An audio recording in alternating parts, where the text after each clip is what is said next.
إن الحمد لله نحمده ونستعينه ونستغفره ونعوذ بالله من شرور أنفسنا ومن سيئات أعمالنا من يهده الله فلا مضل له ومن يضلل فلا هادي له وأشهد أن لا إله إلا الله وحده لا شريك له وأشهد أن محمدا عبده ورسوله قال الله تعالى في كتابه الكريم يا أيها الذين آمنوا اتقوا الله حق تقاته ولا تموتن إلا وأنتم مسلمون وقال تعالى يا أيها الناس اتقوا ربكم الذي خلقكم من نفس واحدة وخلق منها زوجها وبث منهما رجالا كثيرا ونساء واتقوا الله الذي تساءلون به والأرحام إن الله كان عليكم رقيبا وقال تعالى يا أيها الذين آمنوا اتقوا الله وقولوا قولا سديدا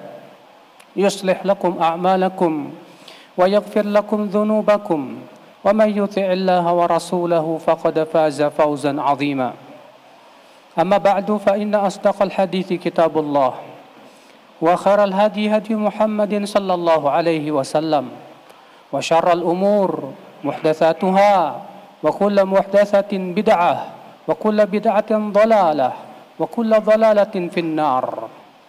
Umat al-Islam, di antara doa yang Rasulullah SAW panjatkan kepada Allah Subhanahu wa Ta'ala, Nabi berdoa, "Wala taj'al musibatana fi dinina, wala taj'alid dunya akbar hammina, wala mablagha ilmina." Ya Allah, jangan Engkau jadikan musibah itu menimpa agama kami. Dan jangan Engkau jadikan dunia keinginan kami yang terbesar. Dan jangan Engkau jadikan dunia sebagai ilmu, sebagai puncak daripada pengetahuan kami. Permintaan yang agung. Nabi SAW minta agar tidak dijadikan musibah itu menimpa agama. Karena wallahi ya akhi, musibah yang paling besar adalah yang menimpa agama seorang hamba ketika seseorang dijadikan menyukai maksiat, ketika seseorang dijadikan berat kepada taat, ketika seseorang ya akhal Islam dia sangat sulit untuk beribadah kepada Allah Subhanahu wa Ta'ala.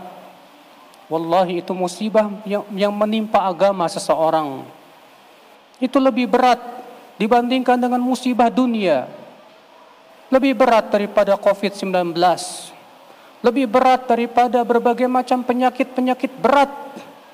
Karena musibah dunia menggugurkan dosa. Musibah-musibah dunia itu mengangkat derajat seorang mukmin. Musibah-musibah dunia itu ya akhal Islam selingkari menjadi kebaikan bagi seorang hamba. Berapa banyak dengan musibah yang Allah berikan kepada kita, Allah Subhanahu wa Ta'ala hindarkan kita dari berbagai macam maksiat. Seorang hamba yang dijadikan fakir miskin, ia tidak bisa membeli alat-alat maksiat. Dia tidak bisa membeli alat-alat untuk bersenang-senang. Sehingga akhirnya ia dihindarkan dari berbagai macam maksiat kepada Allah Subhanahu wa Ta'ala. Orang yang diberikan sakit, dengan sakitnya itu Allah gugurkan dosa-dosanya dan angkat derajatnya. Dan Allah Subhanahu wa Ta'ala palingkan ia dari berbagai macam kemaksiatan. Tapi ketika ya akhal Islam, musibah itu menimpa agama seorang hamba, dijadikan hatinya penuh dengan penyakit, hatinya terdapat padanya kesombongan, hatinya terdapat padanya ujub, merasa bangga dengan amalan, hatinya ya akhal Islam dipenuhi dengan cinta dunia, tidak peduli lagi dengan halal dan haram. Maka saat itu ya akhal Islam, adakah musibah yang lebih besar daripada musibah yang menimpa orang seperti itu? Memang ya akhal Islam, seorang manusia terkadang melihat secara kasat mata, secara kasat mata bahwasanya nikmat Allah itu seakan-akan itu adalah tanda rahmat yang Allah berikan kepada seorang hamba. Padahal tidak demikian. Allah menyayangi hamba bukanlah dengan cara memberikan dunia kepada dia.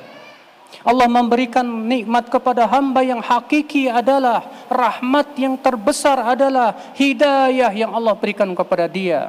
dijauhkan ia dari maksiat kepada Allah, dijadikan ia faqih dalam agama Allah Subhanahu wa taala. Maka itulah hakikat ya akhal Islam, kenikmatan yang besar yang Allah berikan kepada seorang hamba. Adapun kemudian seorang hamba malas-malasan menuntut ilmu syariat, malas-malasan membaca Al-Quran, untuk salat pergi ke masjid saja kaki terasa berat, maka wallahi ya akhi, sesuatu yang mengerikan. Tentunya seorang mukmin sangat khawatir hal itu terjadi pada dirinya. Karena itulah musibah yang menimpa agama dia. Musibah yang menimpa agama ya akhi berakibat buruk dan fatal di kuburan. Di kuburan ia akan tersiksa, dia akan diazab oleh Allah Subhanahu wa taala. Terlebih nanti di akhirat nanti ia dibakar dalam api neraka yang menyala-nyala. Musibah yang menimpa agama ya akhi mengakibatkan hati seorang hamba menjadi hitam dan kelam. Hatinya jauh dari Allah Subhanahu wa taala. Musibah yang menimpa agama ya akhal Islam menyebabkan seorang selalu mengikuti hawa nafsunya. Pada waktu itu ia tidak peduli lagi dengan keridhaan Rabbnya. Yang penting adalah hatinya puas, hawa nafsunya terpenuhi. Tidak peduli apakah Allah ridho kepadanya atau tidak. Sungguh ya akhal Islam, betapa besar dan betapa beratnya musibah yang menimpa agama seorang hamba. Makanya Rasulullah SAW berdoa kepada Allah, wala taj'al musibatana fi dinina. Ya Allah, jangan engkau jadikan musibah itu menimpa agama kami ya Allah. Wala taj'alid dunya akbar hammina. Dan jangan engkau jadikan ya Allah dunia itu sebagai keinginan kami yang terbesar. Ini pun doa yang sangat agung ya akhal Islam. Rasulullah minta jangan sampai keinginan terbesar di hatinya adalah dunia.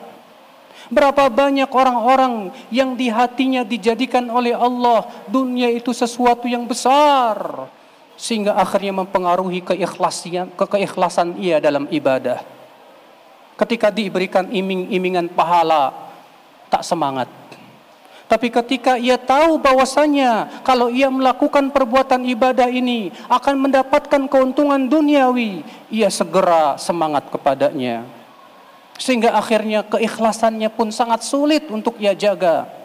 Karena yang dia harapkan adalah kehidupan dunia saja.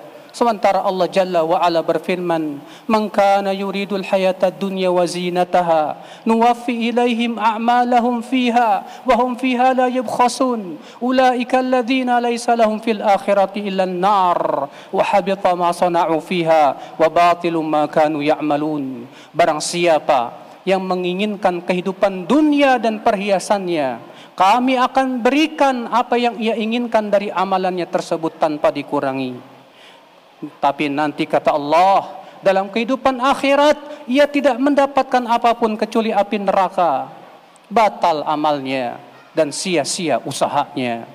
Akibat di hatinya keinginan terbesarnya adalah dunia. Sehingga yang ia harapkan adalah pujian manusia.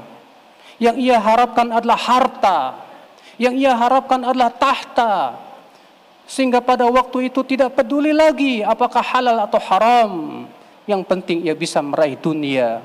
Ini yang Rasulullah kabarkan, bahwa ini lebih merusak daripada serigala. Rasul bersabda, "Madhiban ja'ian ursila fi ghanamin bi afsada laha mimman harisal mala wa syaraf li dinih." Tidaklah 2 ekor serigala lapar yang dilepaskan pada sekelompok kambing lebih merusak agama daripada seseorang yang sangat tamak terhadap harta dan kedudukan. Rasulullah SAW minta kepada Allah, jangan sampai dijadikan keinginan terbesar di hatinya adalah dunia. Akan tetapi keinginan terbesar itu adalah akhirat. Keinginan yang sangat mulia itu adalah mendapatkan surga Allah Jalla wa Ala.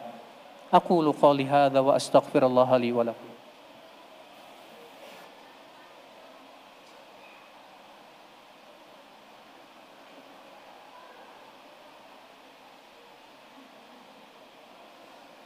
Alhamdulillah, wassalatu wassalamu ala rasulillah, nabiyina Muhammadin wa alihi wa sahbihi wa man walah, وأشهد أن لا إله إلا الله وحده لا شريك له وأشهد أن محمدا عبده ورسوله أمة الإسلام.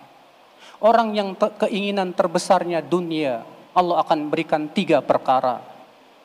Kata Rasulullah dalam riwayat Tirmidzi, man kanat hammuhu dunya, siapa yang keinginan terbesarnya dunia, farraqallahu alaihi syamlah, Allah akan cerai-beraikan kekuatannya. Wa ja'alal faqra baina ainaihi, dan Allah akan jadikan kefakiran di pelupuk matanya. Walam ta'tihi minad dunya illa ma kutibalah, dan dunia pun tidak mendatanginya kecuali sesuai yang ditakdirkan saja. Sebaliknya, wa man kanat hammuhul akhirah, siapa yang keinginan terbesar di hatinya adalah kehidupan akhirat, jama'allahu syamlah, Allah akan kumpulkan kekuatan hatinya. Wa ja'alal ghina fi qalbi, dan Allah akan jadikan kekayaan itu di hatinya. Wa atathud dunya wa hiya raghimah, dan dunia akan mendatanginya dalam keadaan hina di matanya. Subhanallah. Lalu Rasulullah berdoa lagi, wala taj'alid dunya akbar hammina wala mablagha ilmina. Jangan engkau jadikan ya Allah dunia sebagai puncak pengetahuan kami. Sungguh tercela akhi, seseorang yang lebih tahu dunia daripada akhiratnya.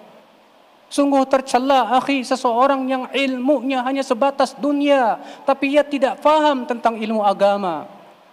Makanya Allah mencela mereka. Allah berfirman, ya'lamuna zahiran minal hayatid dunya wa hum 'anil akhirati ghafilun. Mereka hanya berilmu tentang kehidupan dunia, sementara mereka lalai dari kehidupan akhirat.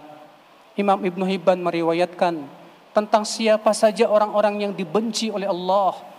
Disebutkan dalam sebuah hadis, bahwa di antara orang yang dibenci oleh Allah, al-alim bi amrid dunya, jahilun bi amril akhirah. Dia berilmu tentang dunia, tapi bodoh tentang kehidupan akhirat. Allahumma salli ala Muhammad wa ala ali Muhammad kama sallaita ala Ibrahim wa ala ali Ibrahim innaka Hamidum Majid.